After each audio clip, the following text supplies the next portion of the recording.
Bismillahirrahmanirrahim. Assalamualaikum warahmatullahi wabarakatuh.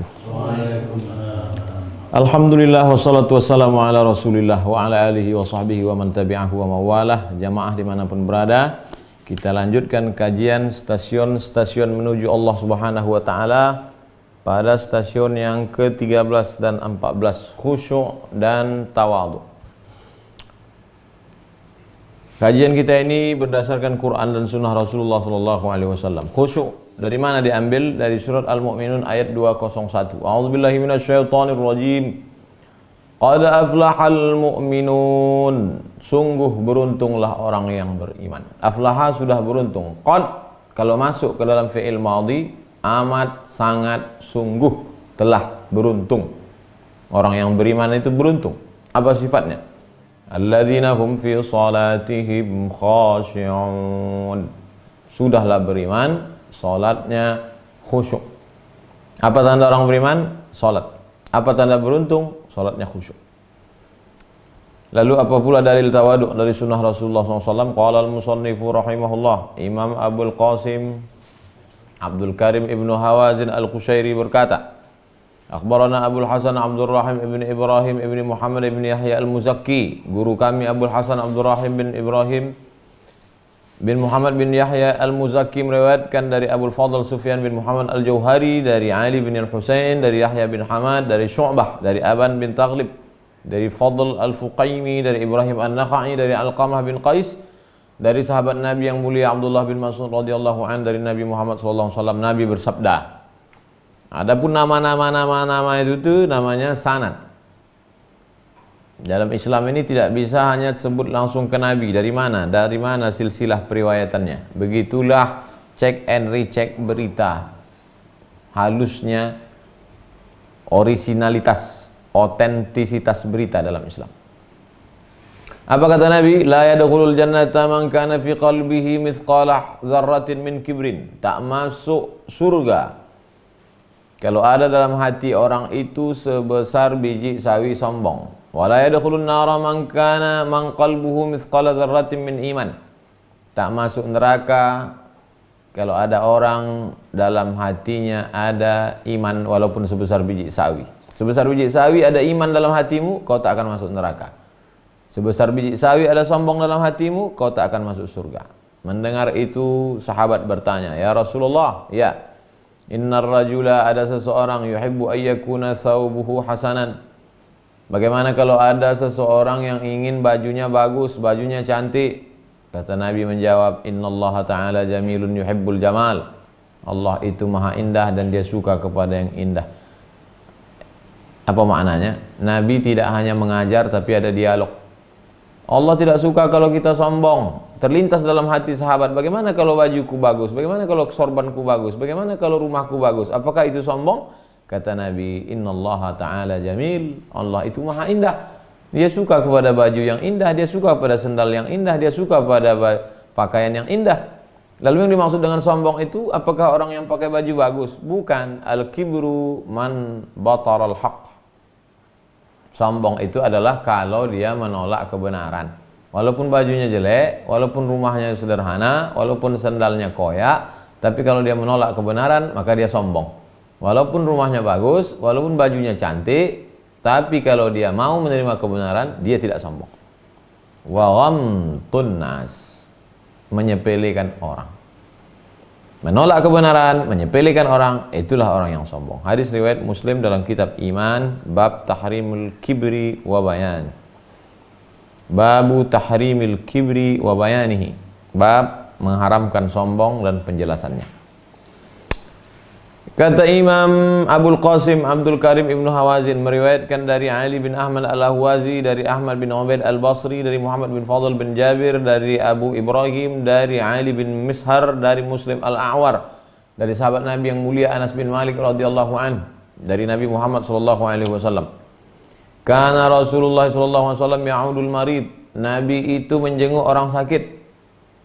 Jangan karena dia Nabi lalu di rumah saja tak mau menengok orang sakit. Nabi itu menjenguk orang sakit. Wa yusyi'ul janaiz. Nabi itu mengiringi jenazah ke kubur. Wa yarkabul himar. Nabi naik keledai. Wa yajibu da'watal abdi. Dia menjawab panggilan seorang budak. Zaman dulu bangsawan-bangsawan, orang-orang kaya, pejabat-pejabat kalau dipanggil oleh budak karena menyepelekan manusia tak mau menjawab.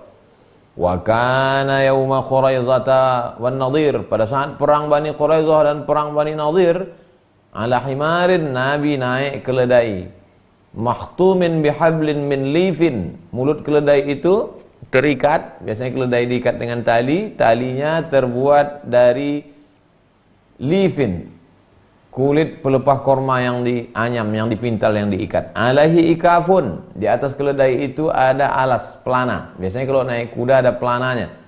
Jangan bayangkan pelana Nabi itu dari busa, dari kulit mahal, cantik, bagus. Tidak, min lifin, dari kulit pelepah kurma yang dianyam, yang dipintal, yang disusun sedemikian rupa. Ini menunjukkan bahwa Nabi Muhammad SAW itu orangnya tawadhu. Apa tawadhu itu? Ulama menjelaskan, wat tawadhu, tawadhu artinya al-istislam lil haq, berserah diri kepada kebenaran, tak melawan lagi. Al-istislam, serahkan semuanya kepada kebenaran Islam. Wa tarkul i'tirad 'alal hukmi, menolak segala sesuatu yang menghalangi untuk tidak mau ikut hukum.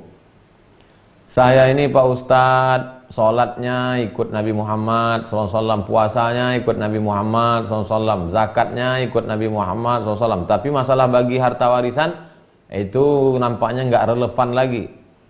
Berarti tidak istislam. Istislam all out, serah semua kepada syariat Islam. Itulah mana, itu mana tawadhu. Jadi tawadhu ini tidak pada sifat karakter orang ngomongnya pelan, nunjuk pakai telunjuk nggak mau, gaya bicaranya sopan, lalu kita katakan, wah itu orangnya tawadhu. Bukan itu tawadhu itu. Tawadhu adalah total hidupnya ikut syariat Islam. Al-istislam lil haq. Itulah tawadhu. Kita kadang keliru melihat orang tawadhu. Nampak bajunya compang-camping, kita bilang tawadhu. Mau jalan-jalan duduk sama kita di pinggir jalan, kita bilang tawadhu. Tapi pas datang giliran azan nggak sholat, itu bukan tawadhu, itu sombong. Walaupun dia miskin, walaupun susah. Jadi buku kitab Risalah Qusyairiyah ini menunjukkan kita hakikat suatu makna, karena dia buku turas klasik 1000 tahun yang lalu. Wa qala Hudzaifah berkata, awwalu ma tafqaduna min dinikum, yang pertama kali yang hilang dari agama kamu, pertama kali yang kamu kehilangan dari agama ini apa? Al-khusyuk. Itulah perkara pertama yang hilang dari agama ini, khusyuk. Wa su'ila ba'duhum 'anil khusyuk. Sebagian ulama ditanya, apa khusyuk itu Tuan Guru? Maka mereka menjawab, al-khusyu'u qiyamul qalbi baina yadayil haqqi. Qiyamul qalbi, hati berada di hadapan Allah. Itulah khusyuk. Kira-kira bagaimana kalau kita berada di depan bupati? Khusyuk. Di depan gubernur lebih khusyuk. Makin tinggi, makin mulia orang, khusyuk. Di depan ustadz, khusyuk. Di depan ketua MDI, lebih khusyuk. Depan ketua MUI, lebih khusyuk. Depan orang ketua Kemenak, lebih khusyuk. Bagaimana kalau kita berada di hadapan pencipta segala makhluk? Kondisi hati, sifat, fisik, maka itu disebut dengan khusyuk.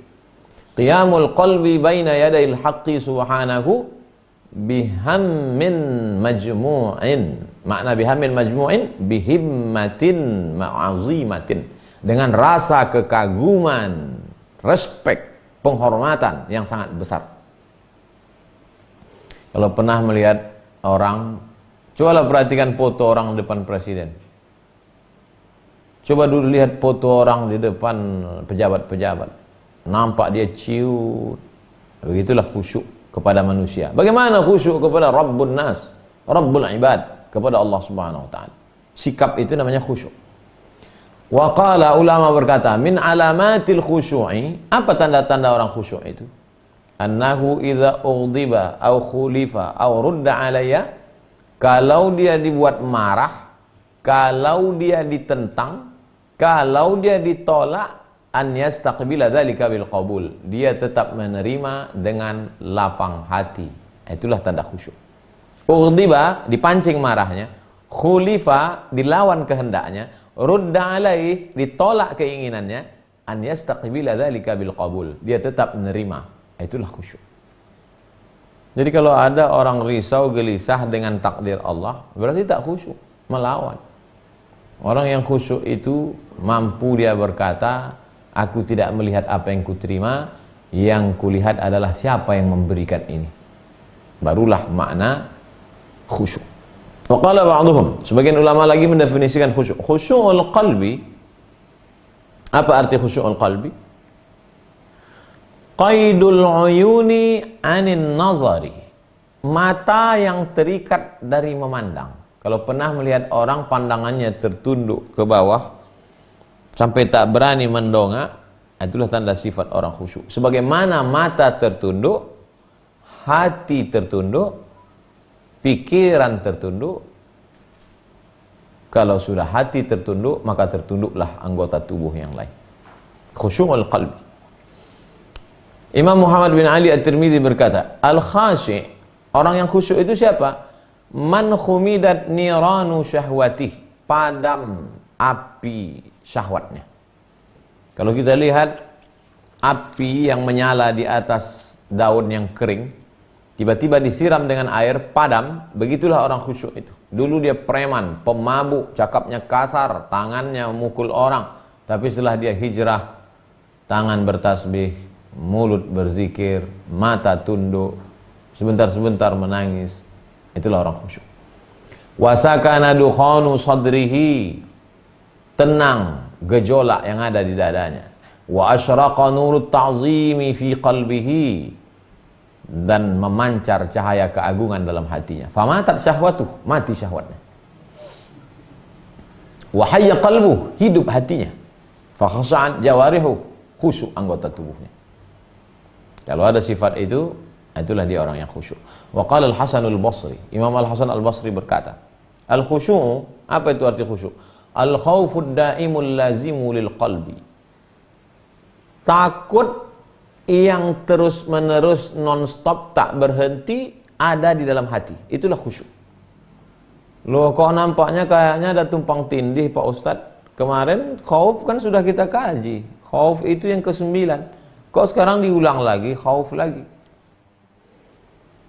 Di Jalan Sudirman ada razia.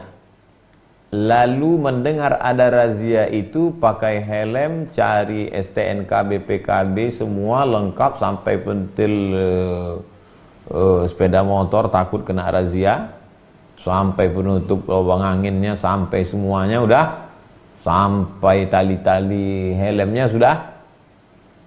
Itu namanya khauf. Munculnya rasa takut karena tahu ada razia, namanya khauf. Yang di atas itu namanya khasyah. Datangnya rasa takut karena mengerti hukuman apa yang akan diperoleh.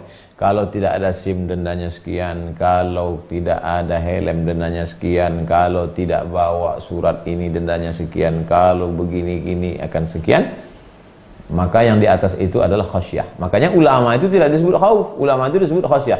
Innama yakhshallaha min ibadihil ulama. Ulama khasyah. Hanya sekedar tahu khauf. Mengerti seluk-beluknya apa hukumannya, khasyah. Sikap yang tidak melawan, tunduk dan patuh sebagai efek dari rasa takut karena pengetahuan yang sempurna di dalam hati, tak melawan sama sekali. Mana helmmu? Ini Pak. Mana talinya? Ini Pak. Bagaimana ini? Ini. Tak ada melawan sama sekali. Nah, itu namanya khusyuk. Halus. Khauf, khasyah, khusyuk. Mana yang lebih tinggi? Khusyuk. Wasu'ilal Junaid anil khusyuk. Imam Junaid ditanya tentang khusyuk. Hai Imam Junaid, ya, apa itu khusyuk? Faqala tadhallulul qulubi li'allamil ghuyubi. Tadhallul, rendah, hina. Hati yang merasa rendah dan hina, li'allamil ghuyubi, Karena Allah yang maha tahu terhadap segala yang gaib. Apa yang tersembunyi di dalam kulit, tersembunyi di dalam jantung, tersembunyi di dalam roh, tersembunyi di dalam yang tak nampak, Allah tahu. Karena pengetahuan yang sempurna tentang Allah itu, datanglah rasa rendah, rasa hina, rasa tak punya apa-apa, lalu kemudian tersipu, tertunduk, itulah khusyuk. Qala Allah berfirman, wa ibadur rahmanil ladzina yamshuna 'alal ardi hauna. Ibadur rahman, hamba-hamba Allah Subhanahu wa taala yang berjalan di atas muka bumi hauna, dalam posisi keadaan rendah dirinya, hina dirinya, karena dia tahu siapa yang paling mulia, Allah Subhanahu wa taala. Makanya kata ulama, man arafa nafsahu faqad arafa rabbahu. Siapa yang kenal dirinya, maka dia kenal Tuhannya. Apa kata Imam As-Sakhawi tentang makna ungkapan ini? Siapa yang kenal dirinya hina, sadarlah dia Allah mulia. Siapa yang tahu Allah yang agung, sadarlah dia miskin dan papa, tak punya apa-apa. Itulah makna man arafa nafsahu faqad arafa rabbahu, kata Imam As-Sakhawi rahimahullah. Surat Al-Furqan 63. Aku mendengar Ustaz Abu Ali Ad-Daqqaq berkata, mutawadhi'in mutakhasyi'in. Arti hamba Allah yang berjalan di atas muka bumi, merasa rendah, merasa rina, merasa tak punya apa-apa, mutawadhi'in, karena mereka punya sifat tawadhu, mutakhasyi'in, dan mereka khusyuk. Aku mendengar guruku berkata, humul ladzina la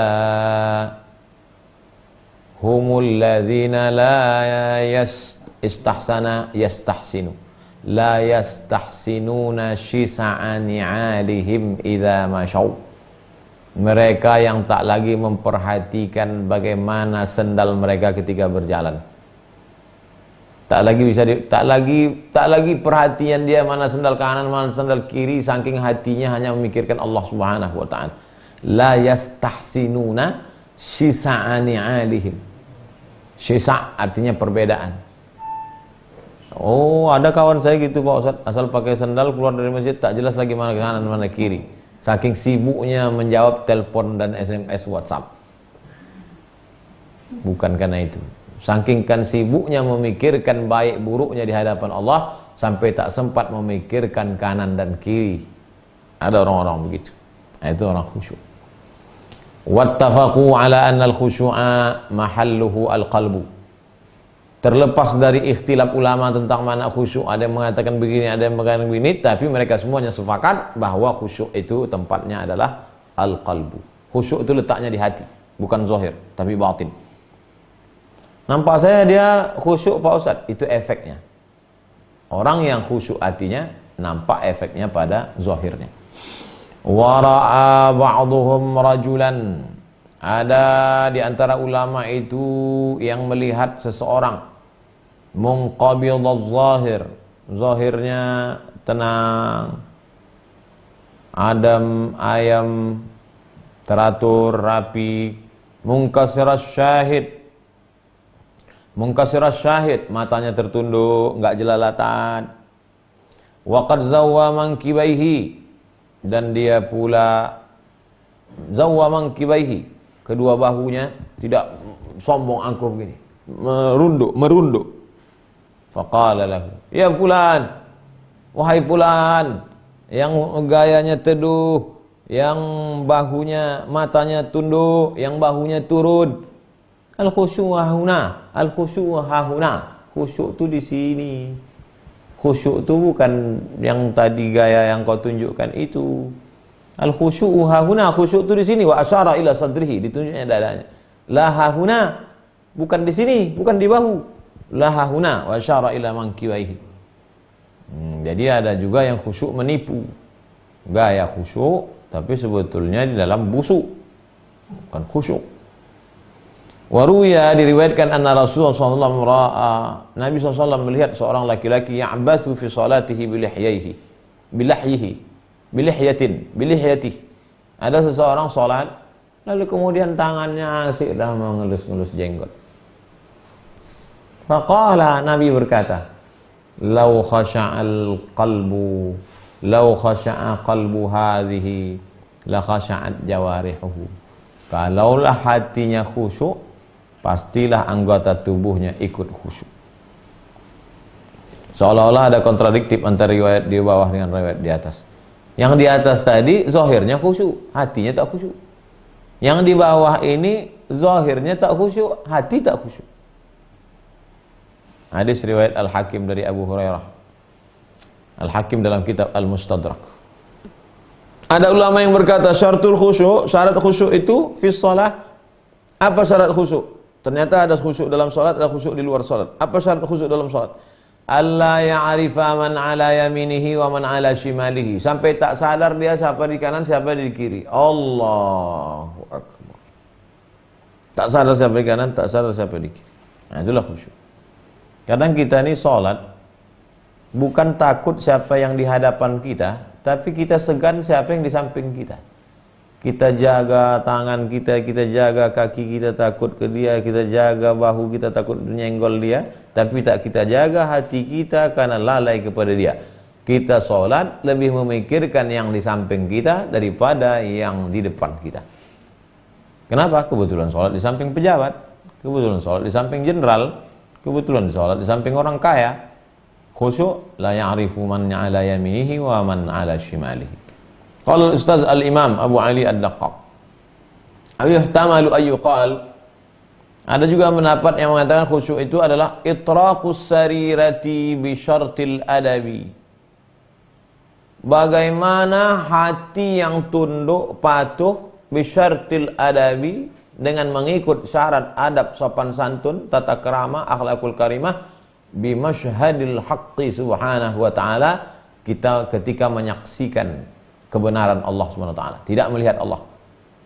Karena kalau ada orang melihat Allah berarti kalah Nabi Musa alaihissalam.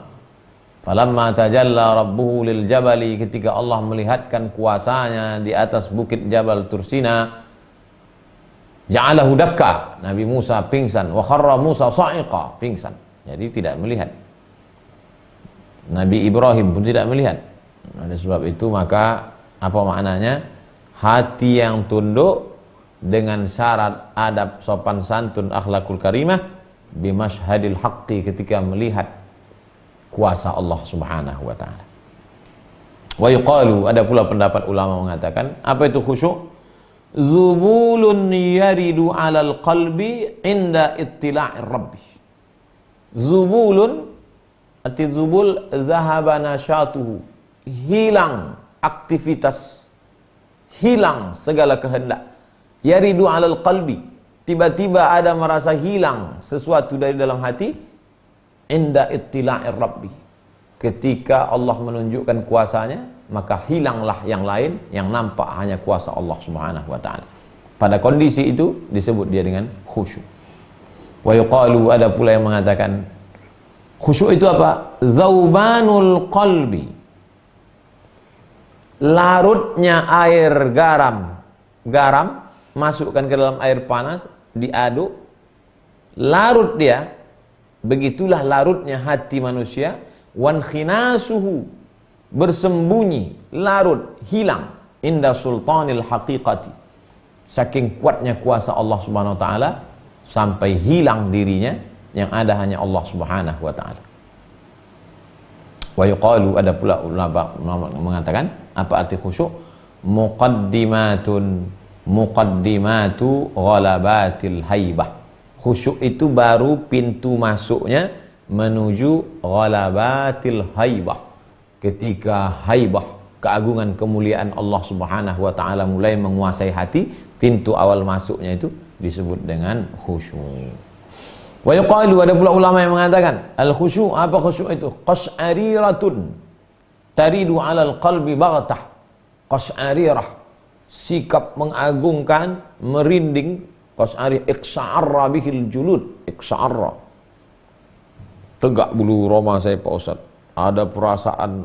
Qas'arirah taridu 'alal qalbi, yang terasa dia di dalam hati, baghtah, mutlak, murni, tak bercampur dengan yang lain. Kapan itu terjadi? Inda mufajaati kashfil haqiqati, ketika Allah menyingkapkan kuasa keagungan kemuliaannya, maka datang rasa itu ke dalam hati. Kenapa beda-beda ungkapannya? Karena setiap ulama itu merasakan perasaan yang berbeda, maka berbeda pula pilihan kata yang keluar dari mulutnya. Satu mengatakan itraqus sarirati, satu mengatakan zubulun yaridu alal qalbi, satu mengatakan zaubanul qalbi, satu mengatakan muqaddimatu ghalabatil haibati. Tapi semuanya menunjukkan bahwa saat itu sedang terjadi sesuatu dalam hati, saat Allah menunjukkan kuasanya. Apa yang ditunjukkan Allah Subhanahu wa ta'ala? Yang paling tepat memilih kata itu adalah Imam Al-Ghazali. Nurun yaqdhifullahu fi qalbi 'abdihi, ketika Allah memancarkan cahaya ke dalam hati hamba-hambanya. Wa qala Al-Fudail bin Iyad, apa kata Imam Fudail bin Iyad? Kana yakrahu an yara 'ala ar-rajuli min al-khushu'i. Kana yakrahu an yura 'ala ar-rajuli min al-khushu'i aktsara mimma fi qalbihi. Orang yang khusyuk itu tidak suka dilihat dia khusyuk pada zahirnya, lebih-lebih lagi pada batin. Orang khusyuk itu tak mau dianggap orang khusyuk. Orang khusyuk itu dijaganya jangan sampai orang menyangka dia khusyuk. Karena yakrahu, dia tak suka ayyura 'ala ar-rajuli minal khusyu'i, bahwa dia khusyuk aksar mimma fi qalbi. Jangankan yang di dalam hatinya. Lalu yang kalau nampak kita ada orang nampaknya khusyuk, tapi bukan berarti, maka selalu saya ulang-ulang, jangan mengkaji ini untuk mengukur orang lain. Jangan nanti setelah ini ketemu dengan ustadz ada yang menunduk, wah ini nampaknya pura-pura khusyuk aja nih, bukan. Ini lebih ke kitanya. Kalau membaca kitab ini jangan ini dipakai untuk menilai orang. Ini lebih ke kita. Nah, jadi ketika kita merasa kita sedang menunduk di depan jamaah, di depan orang ini, nah, maka camkan ini. Wa kana yakrahu an yura 'ala ar-rajuli minal khusyu'i aktsar mimma fi qalbi. Jadi dengan itu kita akan menyeimbangkan antara khusyuk hati dengan khusyuk batin, antara khusyuk batin dengan khusyuk zahir. Wa qala Abu Sulaiman Ad-Darani, Imam Abu Sulaiman Ad-Darani berkata, "Law ijtama'an nasu 'ala an yad'uni kattida'i 'inda nafsi, lama qaddaru 'alaihi." Kalaulah berkumpul semua manusia di atas dunia ini untuk meletakkan aku, posisiku di mana tentang diriku yang serendah-rendahnya, di mana mereka mau meletakkan aku? Di sini, di sini, di sini. Maqaddaru alaihi. Mereka tak akan mampu meletakkannya. Kenapa? Karena aku lebih rendah dari yang mereka pikirkan. Aku lebih hina daripada yang mereka sangkakan. Kita mesti selalu menyangka kau lebih khusyuk, aku tidak khusyuk. Aku lebih rendah, kau lebih tinggi. Nampak anak kecil, kau belum ada dosa, aku sudah banyak dosa. Nampak orang tua, kau sudah tua, amalmu banyak, aku belum tentu sampai tua, amalku tak banyak. Senantiasa kita menempatkan diri kita di bawah, disitulah Allah akan memberikan pertolongan. Waqilah man lam yattadi' inda nafsihi lam yattadi' inda ghairihi. Siapa yang tidak merasa dirinya rendah, maka dia tidak akan pernah merasa dirinya rendah di hadapan orang lain.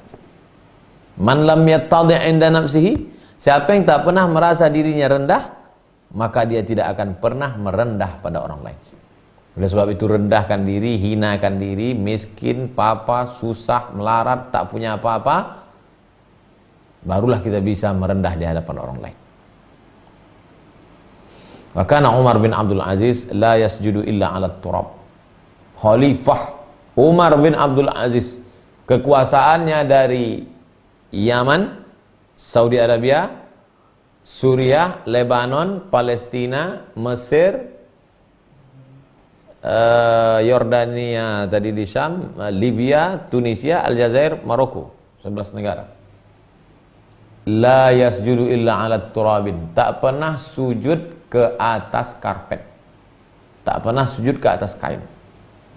Sujudnya kemana? Alat turab, ke atas tanah.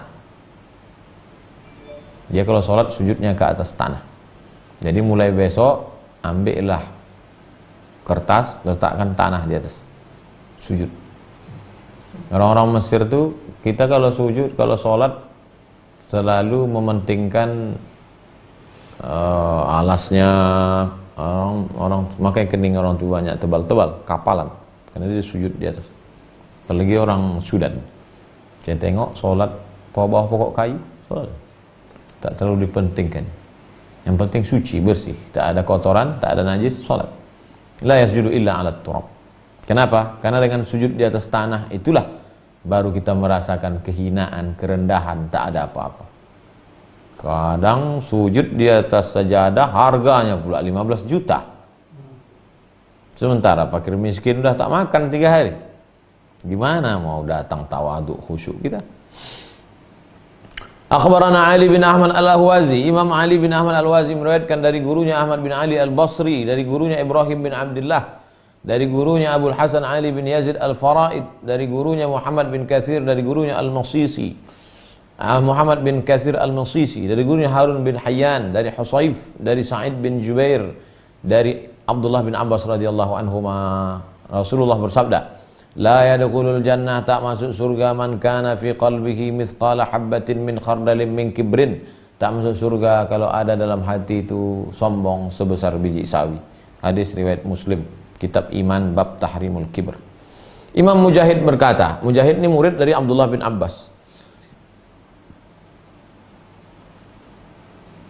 Lamma aghraqallahu subhanahu wa ta'ala qauma Nuhin, ketika Allah menenggelamkan kaum umat Nabi Nuh, syamikhatil jibal wa tawada'al judi, semua gunung-gunung menyombongkan diri, mengangkuhkan diri, kecuali ada satu, wastawat alal judi, ada nama bukit Al-Judi, cuman itu saja yang tawaduk. Faja'alahu Allah Ta'ala qararan li safinati Nuhi alaihi salam. Hanya disitulah bersandarnya kapal Nabi Nuh. Kenapa? Karena itu yang tawaduk, yang lain tidak. Apa makna hikmah dia? Apa sebetulnya yang ingin diceritakannya? Ini cahaya dari Allah ini yang menimbulkan haibah, yang menimbulkan qas'arirah, yang menimbulkan larut seperti air garam. Cahaya ini mau diletakkan Allah ke dalam hati yang mana? Ke dalam hati yang rendah hati. Ini perahu Nabi Nuh ini akan bertambat kemana? Ke bukit Al-Judi. Bukit yang lain dia tak mau, karena itu saja yang dipilih oleh Allah SWT. Wa kana Umar bin Khattab yusri'u fil masyi. Umar bin Khattab itu kalau berjalan, jalannya cepat. Wa yaqulu, dia berkata, innahu asra'u lil hajah wa ab'adu minaz zahwi. Jalan cepat itu asra'u lil hajah, lebih cepat untuk mengejar hajat, keperluan, kebutuhan, wa ab'adu minaz zahwi, dan dia menjauhkan diri dari zahwi, sombong. Umar bin Khattab itu jalannya cepat. Nabi Muhammad itu kalau berjalan bagaimana? Nabi Muhammad kalau berjalan seperti turun dari bukit. Kalau pernah nengok orang turun dari bukit, begitulah Nabi Muhammad SAW berjalan. Coba tonton video di YouTube tentang kesan orang Rusia melihat orang Indonesia. Orang Rusia belajar bahasa Indonesia di Yogyakarta. Setelah itu dia wawancarai, apa kesan Anda? Saya heran kenapa orang kita jalannya lambat, katanya. Santai, enjoy. Orang-orang barat tuh jalannya cepat. Syekh Abdul Halim Mahmud ketika pertama kali dia sampai di Prancis, Paris, dia dapat gelar PhD doktor dari Sorbonne tahun 1941. Apa kata dia? Kesan dia dalam kitab Alhamdulillah Hazihi Hayati, biografi. Aku terkejut melihat orang Prancis itu jalannya cepat. Teringat di hadis Nabi, Nabi berjalan seperti turun dari atas bukit, cepat. Abu Bakar pun rupanya jalannya cepat. Wa kana Umar bin Abdul Aziz yaktubu lailatan syai'an. Suatu ketika Umar bin Abdul Aziz menulis sesuatu di waktu malam. Wa indahu dhaifun, ada tamu. Fakada siraju yantafi, hampir saja lampu itu padam.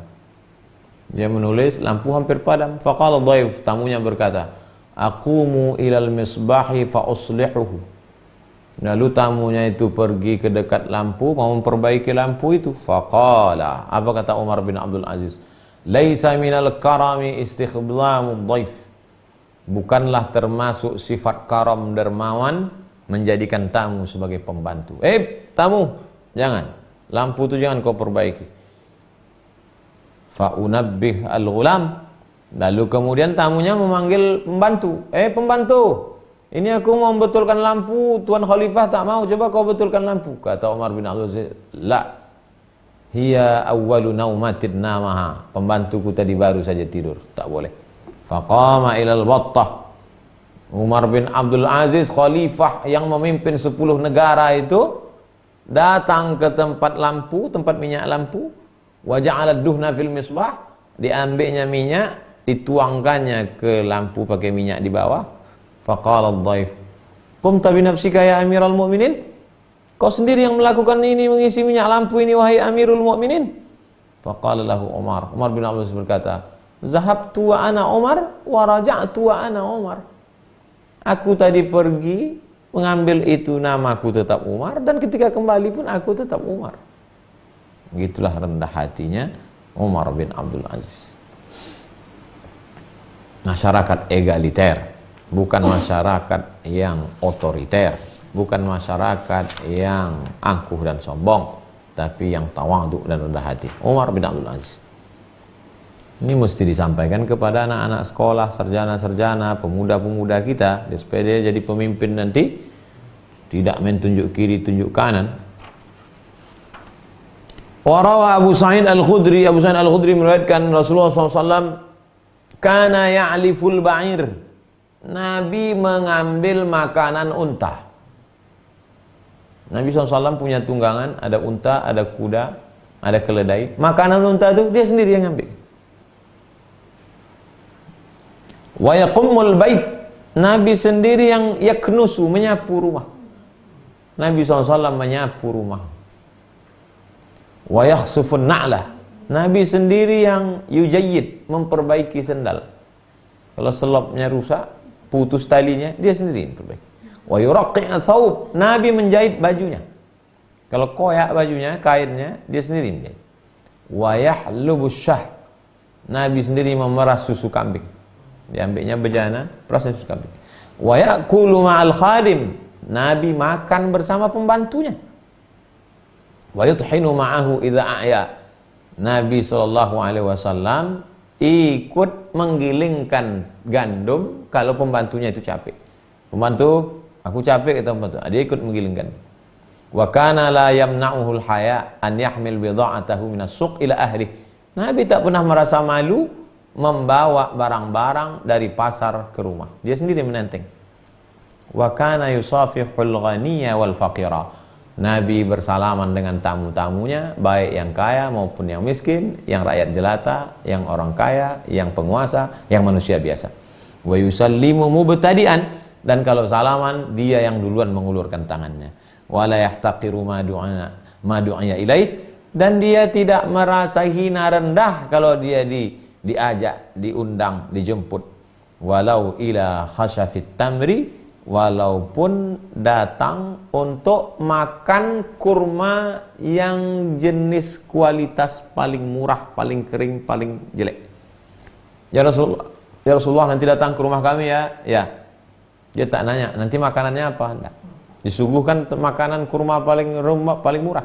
Wa kana hainal mu'nah. Nabi SAW itu menerima apa adanya saja.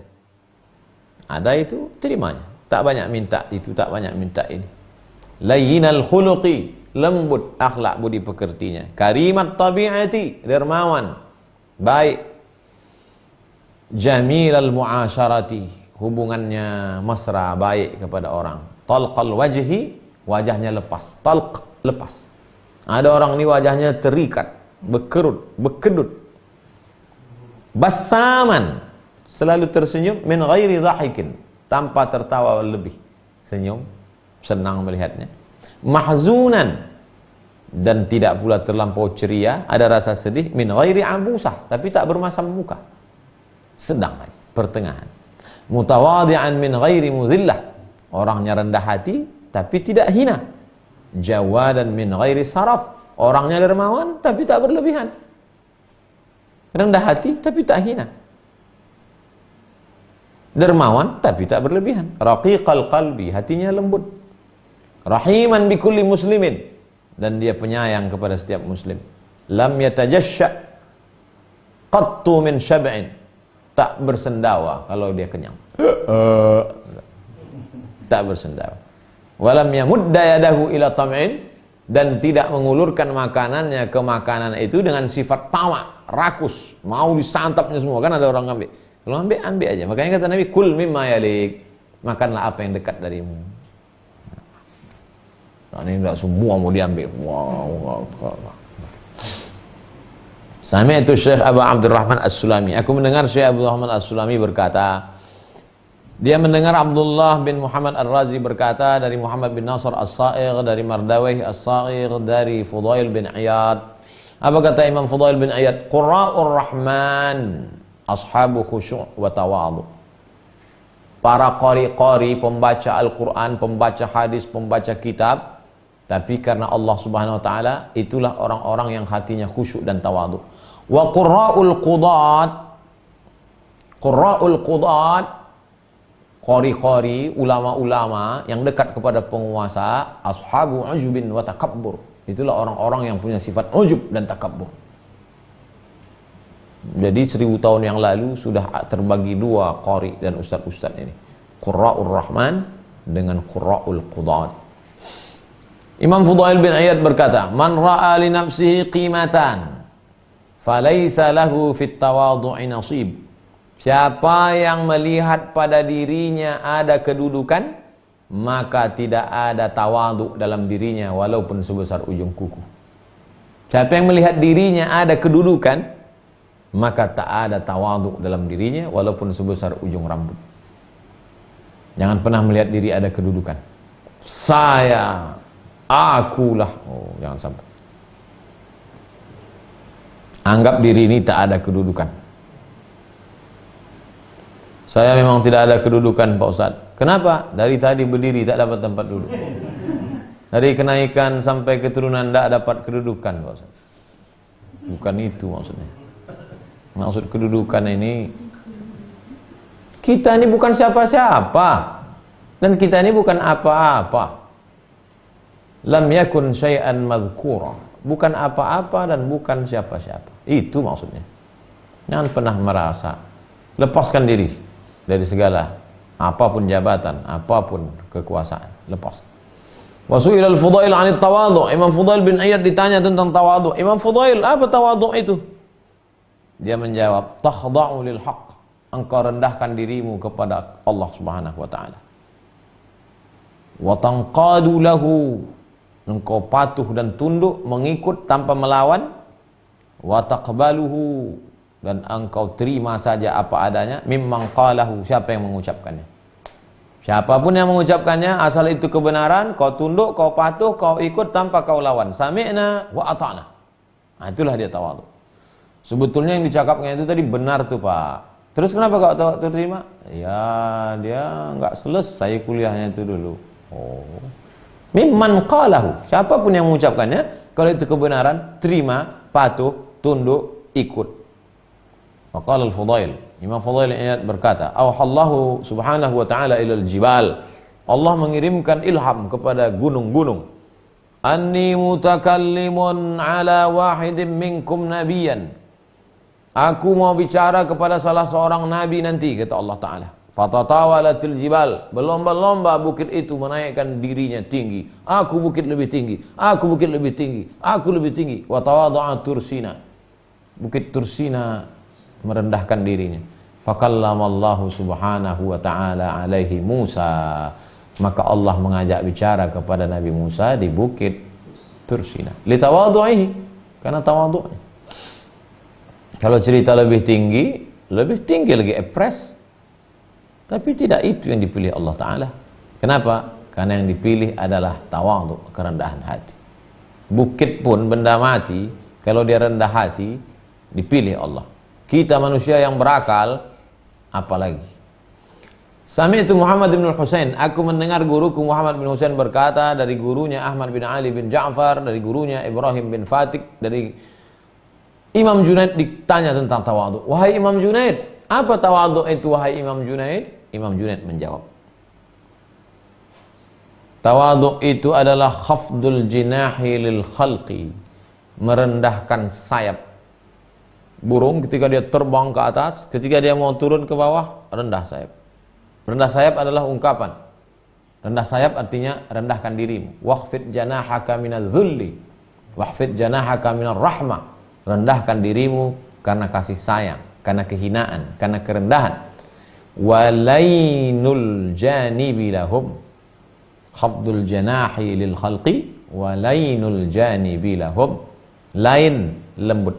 Walau kunta faddan ghalidhal qalbi, seandainya engkau kasar, cakapmu keras, tak tentu arah, lam faddu min haulik, pastilah umat manusia akan menjauh dari dirimu.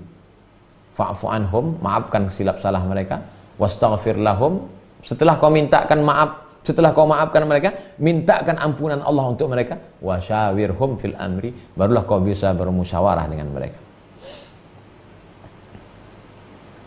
Imam Wahab berkata, maktubun fi ba'di ma anzalallahu minal kutub, tertulis di salah satu kitab yang diturunkan Allah Subhanahu wa taala. Tak disebutkannya kitab apa. Inni akhrajtu dzurra min sulbi Adam, aku sudah mengeluarkan anak cucu keluar manusia dari tulang sulbi Adam. Falam ajid qalban ashadda tawadu'an min qalbi Musa, tak ada aku dapati hati yang lebih tawadhu melebihi hati Musa. Falidzalika astafaituhu wa kallamtuhu, oleh sebab itu kupilih Musa sebagai nabiku dan kuajak dia berbicara. Wa kallamallahu Musa taklima, Allah mengajak Musa berbicara. Apakah karena Musa kuat atau karena Musa hebat? Tidak, karena Musa rendah hati, tawadhu. Abdullah bin Mubarak berkata, at-takabbur al-aghniya wa tawadhu lil fuqara minat tawadhu. Sombong kepada orang kaya dan tawadhu kepada orang miskin itu adalah tawadhu. Jadi kalau kepada orang kaya sombong, itu nampaknya mobil ustadz itu sasisnya nggak stabil itu ustadz. Itu kalau kayak gitu mobilnya nggak sesuai itu ustadz. Nanti ustadz mau kami kirimkan Fortune, ada di rumah. Sombong orang sombong. Ustadz kalau di kota nggak sesuai itu ustadz. Ustadz mestinya takabbur alal aghniya, sombong kepada orang yang sombong, itu tawadhu. Jangan nanti disombongi orang kita. Ustadz tadi datang naik apa? Naik ojek. Matilah kau. Takabbur alal aghniya wa tawadhu lil fuqara. Kalau sama orang miskin baru kita tawadhu. Jangan sama orang kaya tawadhu. Sama orang kaya itu sombong, sama pejabat-pejabat itu sombong. Kalau perlu suruh dia cium tangan. Kalau sama orang miskin, tangan orang miskin itu kita cium. Jumpa orang miskin, cium tangannya, barulah hebat. Ini enggak. Jumpa pejabat, dia pula cium tangan pejabat itu. Tak betul itu. Waqila di Abi Yazid, ditanyakan kepada Abu Yazid, mata yakunur rajulu mutawadhi'an, kapan seseorang itu disebut tawadhu? Kapan dia baru disebut tawadhu? Imam Abu Yazid menjawab, idza lam yara li nafsihi maqaman wala halan, kalau dia tidak melihat dirinya punya maqam dan punya hal, itulah dia tawadhu. Sudah saya jelaskan bagi yang tak datang apa beda maqam sama hal. Orang yang merasa dirinya tak punya maqam, tak punya hal, itulah tawadhu. Maqam, hal. Maqam itu makasib, hasil usaha. Hal, mawahib, anugerah pemberian Allah Subhanahu wa taala. Ada seorang ibu, tiba-tiba anaknya meninggal dunia. Tak lama sesudah itu suaminya meninggal dunia. Tak lama sudah itu rumahnya kebakaran. Bisa dia tidak berkeluh kesah, tidak marah, tidak ngamuk, dia sabar, dia tenang. Apa itu namanya? Maqam apa hal? Hal. Hal itu pemberian dari Allah SWT. Kalau maqam itu usaha. Begitu dia dapat musibah, bergejolak di dalam hati, langsung buka Quran. Wa basyiris sabirin allazina idza asabathum musibah qalu inna lillahi wa inna ilaihi raji'un. Usolli sunnatal hajat raka'ataini, ya Allah tenangkan hati supaya sabar. Itu namanya maqam. Kalau ada usaha, maqam. Tak ada usaha, tiba-tiba tenang aja hati, namanya hal. Siapa itu orang yang tawadhu? Orang yang tawadhu adalah man lam yara li nafsihi maqaman wala halan. Orang yang melihat dirinya tak ada maqam, tak ada hal. La haula wala quwata illa billah. Wala yara anna fil khalqi man huwa syarrun minhu. Dia tidak melihat ada manusia ini yang lebih buruk dari dia. Wala yara minal khalqi ma huwa syarrun minhu. Tak ada dilihatnya manusia ini yang lebih jelek daripada dia. Lalu siapa yang paling jelek? Dia. Kalau nampaknya orang kafir, hari ini kau kafir. Tapi kalau sore nanti kau dapat hidayah, kau lebih bersih dari aku. Kalau nampaknya orang pelaku maksiat, sekarang kau dapat maksiat. Tapi kalau kau dapat hidayah, boleh jadi kau lebih suci dari aku. Itulah orang tawadhu. Ada ulama berkata, tawadhu ni'matun la yuhsadu 'alaiha. Tawadhu adalah nikmat yang tidak ada orang hasad kalau kau dapat itu. Kalau punya mobil ada orang hasad, kalau punya onta ada orang hasad. Tapi kalau punya tawadhu tak ada orang hasad. Wal kibru mihnatun la yurham 'alaiha. Sombong itu adalah bala musibah yang tak ada rahmat di dalamnya. Wal izzu fit tawadhu'i. Orang mulia kalau dia tawadhu. Faman talabahu fil kibri lam yajidhu. Siapa yang mencari tawadhu di dalam sombong, sampai mati dia tak akan mendapatkannya. Carilah tawadhu dalam kehinaan dan kerendahan. Kalau ada sifat sombong, buang jauh-jauh, kesampingkan. Siapa yang mencari tawadhu dalam kesombongan, lam yajidhu, maka tidak akan mendapatkannya. Besok kita akan sambung 1, 2, 3, 4 lembar lagi untuk menghabiskan bab khusyuk dan tawadhu. Besok kita masih ketemu khusyuk tawadhu part 2, bagian kedua. Terima kasih segala perhatian. Mohon maaf segala kekhilafan. Kita akan jawab pertanyaan. Setelah menjawab pertanyaan nanti akan ada bincang-bincang ringan bersama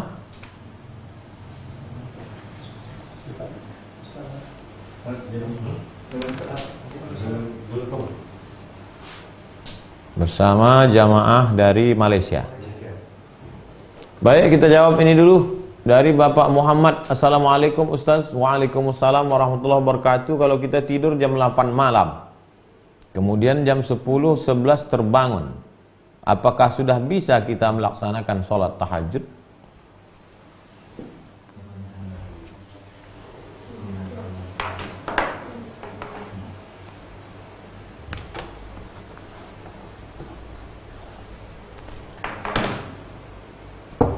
Dua belas, 6, 3, 9, 7, 8, 10, 11, 1, 2, 4, 5. Kapan yang dimaksud dengan malam itu? Untuk kita di Sumatera, masuknya waktu tahajud itu adalah ba'dal isya, setelah isya jam 8. Kapan dia berakhir? Berakhirnya ketika azan subuh. Untuk kita di Sumatera jam 5. Maka waktu terbentang dari jam 8 ke jam 5 ini disebut dengan waktu tahajud. Tidur jam 8, bangun jam 10, tahajud. Jangan kan jam 10, jam 8.15 pun tahajud. Tapi tidak waktu afdal. Namanya waktu mafdul. Waktu itu dua, waktu afdal, waktu mafdul. Jadi kalau begitu berapa jam waktu? 1, 2, 3, 4, 5, 6, 7, 8, 9. Jadi waktu tahajud itu 9 jam. Katanya Nabi sholat itu sepertiga malam, Pak Ustadz.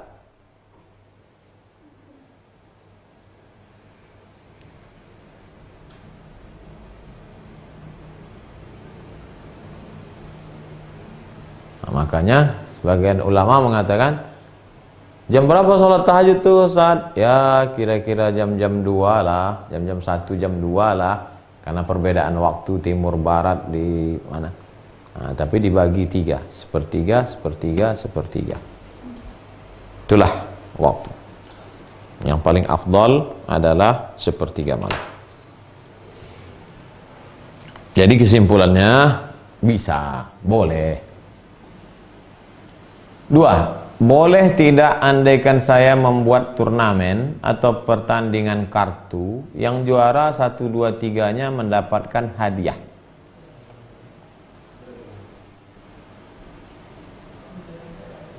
Hadiahnya dari duit mana?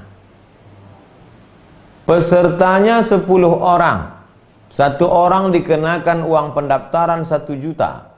10 orang 10 juta. Yang juara 1 7 juta, juara 1 5 juta, diambil dari uang pendaftaran judi, haram. Oh, nggak ada Pak Ustadz. Ini nggak ada uang pendaftaran, pokoknya bebas datang daftar hanya untuk anak muda supaya semangat aja. Ini sebagai pancingan aja. Dari mana kau uang hadiahnya? Hadiahnya dari ada donatur kita. Boleh. Tapi kalau bisa janganlah turnamen kartu. Buatlah turnamen lomba azan, turnamen lomba silat, turnamen lomba yang ada ketangkasannya, membangkitkan semangat, yang mendekatkan kepada pemuda hijrah. Itu ada nilai religinya di dalam. Dari rezeki ini, Ustadz, ada sebagian besar berpendapat setelah melakukan hubungan suami istri tidak boleh melakukan aktivitas apapun sebelum mandi wajib. Apakah benar itu Ustadz? Dia berwudu. Setelah berwudu, karena Nabi SAW idza qada hajatahu tawadda'a. Nabi SAW setelah qada hajatahu, dia berwudu, baru kemudian dia tidur. Itu dalil boleh aktivitas, karena tidur adalah perbuatan. Seandainya tak boleh, pasti Nabi mewajibkan mandi. Nah, jadi setelah dia berwudu, maka dia boleh melakukan aktivitas. Tapi seafdal-afdal, sebaik-baiknya adalah dia mandi. Kalau dia tak bisa mandi, bagaimana? Tayamum. Cukup dengan tayamum. 4. Ummu Asiyah. Apakah sah menurut mazhab Syafi'i jika sholat subuh qadha, kemudian tertinggal lupa doa kunut?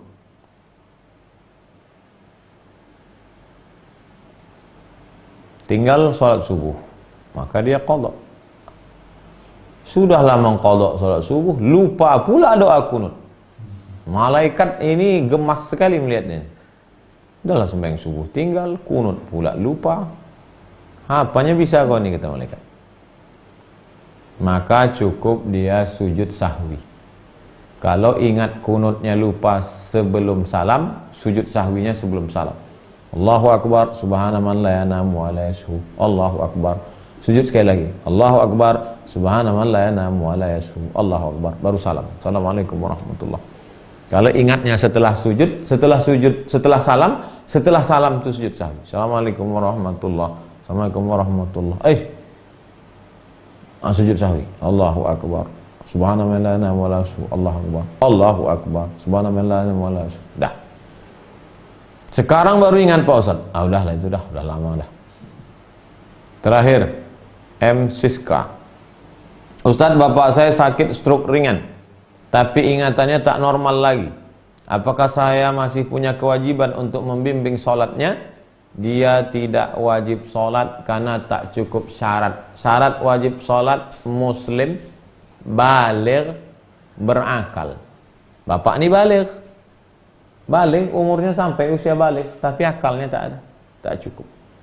Kalau dia kadang-kadang ingat, kadang-kadang tidak, waktu dia ingat itu, wudu kan, ajak dia sholat.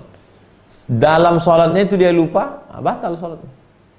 Oh, dia memang tak ada ingat sama sekali Pak Ustaz, maka dia tak wajib sholat karena tidak cukup syarat, tak ada akal. Bismillahirrahmanirrahim dengan nama Allah yang Maha menyembuhkan. Bismillahirrahmanirrahim dengan nama Allah yang menunaikan segala janji. Bismillahirrahmanirrahim dengan nama Allah yang menyehatkan. Ishfi mardana, sembuhkanlah saudara kami yang sakit, Bapak M. Siska, syifaan ajilan, kesembuhan yang segera, la yughadiru saqaman birahmatika ya arhamar rahimin. Banyak-banyak berdoa, bacakan Al-Fatihah, bertawassul kepada Allah dengan Al-Fatihah. Setelah baca Al-Fatihah, ya Allah dengan kemuliaan surah Al-Fatihah ini, sembuhkanlah ayahku, panjangkanlah umurnya, sehatkanlah badannya, berikan kekuatan iman dan Islam, berikan istiqomah. Baca Al-Fatihah, habis baca Al-Fatihah baru doa, tawassul dengan Al-Fatihah, ditutup dengan salawat. Wassallallahu ala sayyidina Muhammad wa ala alihi washabbihi wasallam walhamdulillahi rabbil alamin. Bacakan ke telinganya, karena telinganya tetap bisa mendengar. Pagi habis salat subuh bacakan ke telinganya. Qul huwallah 3 kali, qul bil falaq sekali, qul bin nas sekali, Al-Fatihah sekali, pangkal Al-Baqarah sampai wa alaikahumul muflihun, ayat kursi dan ujung Al-Baqarah, lillahi ma fis samawati wa ma fil ard. Begitu juga mau tidur atau direkamkan di MP3, diberikan earphone supaya didengar, supaya tenang hatinya. Wa idza quri'a al-Qur'an, kalau dibacakan Quran fastami'u lahu, dengar baik-baik, wa ansitu, supaya tenang, diam, la'allakum turhamun, turun rahmat Allah Subhanahu wa taala. Wallahu a'lam bissawab. Terima kasih segala perhatian. Mohon maaf segala kesilapan dan kekhilafan. Besok kita tetap sambung pada stasiun ke 12, 13, 14, 13, 14, khusyuk dan tawadhu. Terima kasih. Mohon maaf. Wassalamualaikum warahmatullahi wabarakatuh.